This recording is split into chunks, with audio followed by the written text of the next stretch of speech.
historia del deporte hay nombres que son sinónimo de grandeza, claro, pero muy pocos, poquísimos, son sinónimo de revolución. Y Johan Cruyff es uno de ellos. Es que no fue solo un futbolista genial, fue un pensador, un arquitecto que cambió los cimientos del juego para siempre. Su impacto fue tan bestia que décadas después su huella no es que se vea, es que define el fútbol moderno. Y es que esta frase lo dice todo, ¿verdad?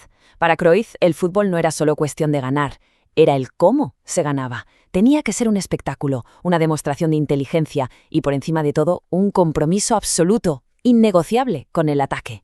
Esta forma de pensar no solo marcó su carrera, sino que puso la primera piedra de una filosofía que iba a transformar a los clubes más grandes del mundo. Claro, esa es la gran pregunta. ¿Cómo lo hizo? Porque la historia de Cruyff es la de una doble revolución. Ni más ni menos. Primero, como el director de orquesta sobre el césped, y después como el arquitecto, el visionario, desde el banquillo. Así que vamos a meternos de lleno a desgranar cómo lo consiguió. Pues todo empieza aquí, en Ámsterdam, en un barrio obrero de esos de toda la vida, donde, sin que nadie lo supiera, estaban haciendo una leyenda. Aquí se forjó el carácter de un chaval que estaba destinado a cambiar las reglas del juego. Su vida y el Ajax, estaban predestinados a cruzarse. Creció literalmente a la sombra del estadio. La muerte de su padre cuando él tenía solo 12 años, una tragedia, le marcó a fuego y le dio una determinación de hierro.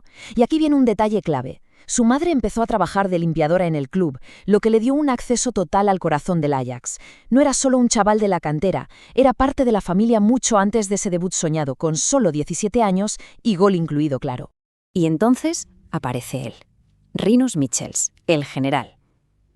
Cuando llegó al Ajax, vio a ese chaval delgaducho y supo que había encontrado la pieza que le faltaba para su revolución. Michels puso la disciplina, la mano dura, pero la magia de verdad surgió de la mezcla de su visión táctica con la inteligencia espacial de Cruyff. Era juntar la pólvora y la mecha. Y este es el concepto que lo voló todo por los aires, el fútbol total. A ver, para que nos entendamos, es un sistema fluido. Olvidémonos de las formaciones rígidas del 4-4-2 y todo eso. Aquí, un defensa podía acabar de extremo y un delantero bajar a crear juego.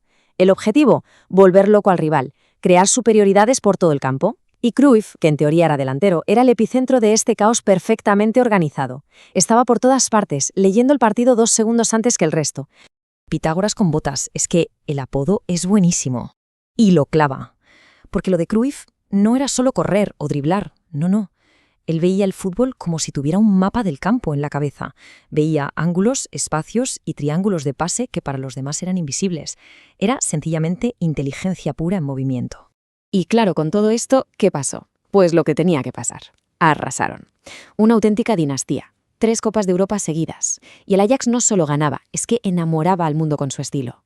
Y ojo a la final del 72, contra el Inter de Milán, que era el templo del fútbol defensivo, del catenaccio. Pues van ellos y Cruyff les mete los 2 goles de la final. Fue la victoria del arte sobre el cerrojo. La primera revolución estaba completada.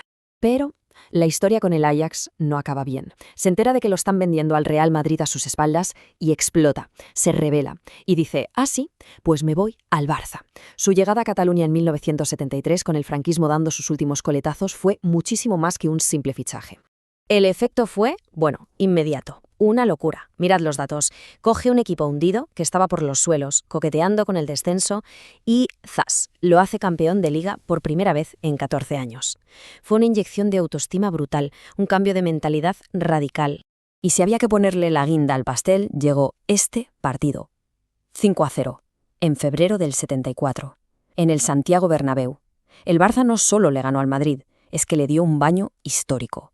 Aquello fue un golpe sobre la mesa, un mensaje cultural y político para una Cataluña que buscaba aire fresco. Un periodista del New York Times llegó a escribir que Cruyff había hecho más por el espíritu catalán en 90 minutos que muchos políticos en años. Casi nada. Por eso, su figura fue mucho más allá del césped, desafió las normas dentro y fuera. El gesto de llamar a su hijo Jordi un nombre catalán puede parecer pequeño ahora, pero en esa época era toda una declaración de intenciones. No es de extrañar que lo apodaran El Salvador. Se convirtió en un icono. Y ojo, que con todo este rollo de la influencia y el simbolismo, no se nos olvide lo más importante, era un jugador de otro planeta, el mejor del mundo, sin discusión. Ahí están los datos, 3 balones de oro en 4 años. Su leyenda como futbolista era ya indiscutible. Saltamos en el tiempo.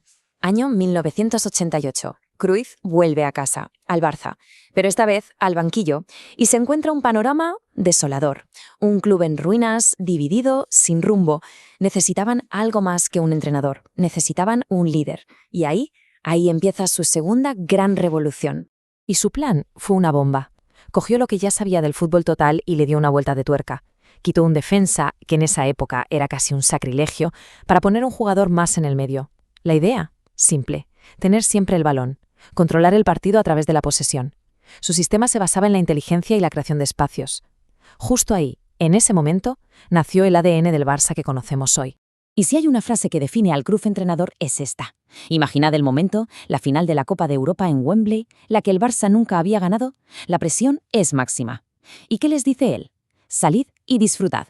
Les quitó el miedo, les liberó. Esa era la clave de todo. 1992, Wembley. El golazo de falta de Coman en la prórroga. Y por fin, el Dream Team de Cruyff ganaba la primera Copa de Europa de la historia del Barça. No fue solo levantar un trofeo, fue romper una maldición, quitarse de encima un fantasma que les había perseguido durante décadas. Y a partir de ahí, el Dream Team fue una pisonadora. 4 ligas seguidas, la ansiada Copa de Europa, una locura. Pero, y esto es lo más importante de todo, más allá de las copas, les dio una identidad, un estilo propio, un ADN que ha llegado hasta nuestros días. Y con esto llegamos al final, a su legado, porque aquí es donde todo encaja. Sus dos revoluciones, la de jugador y la de entrenador, se unen para crear algo que define el fútbol que vemos y amamos hoy. Es que solo hay que ver los números, no engañan. La historia del Barça tiene un antes y un después clarísimo de la llegada de Cruyff al banquillo. Mirad la diferencia en ligas y sobre todo en Copas de Europa.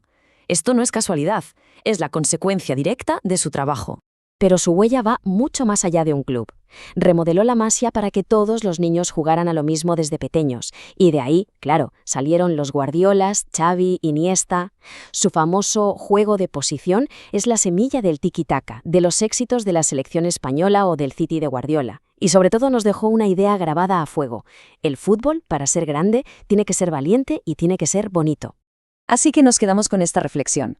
Cada vez que vemos a un equipo que mima el balón, que busca los espacios con movimientos inteligentes, que presiona arriba como si no hubiera un mañana, ¿no estamos viendo en el fondo un eco de las ideas de Johan Cruyff? Su nombre sigue ahí, en el debate, porque lo suyo no fue una moda pasajera, fue una forma completamente nueva de entender este deporte, una que, todavía hoy, sigue definiendo lo que es la excelencia en el fútbol.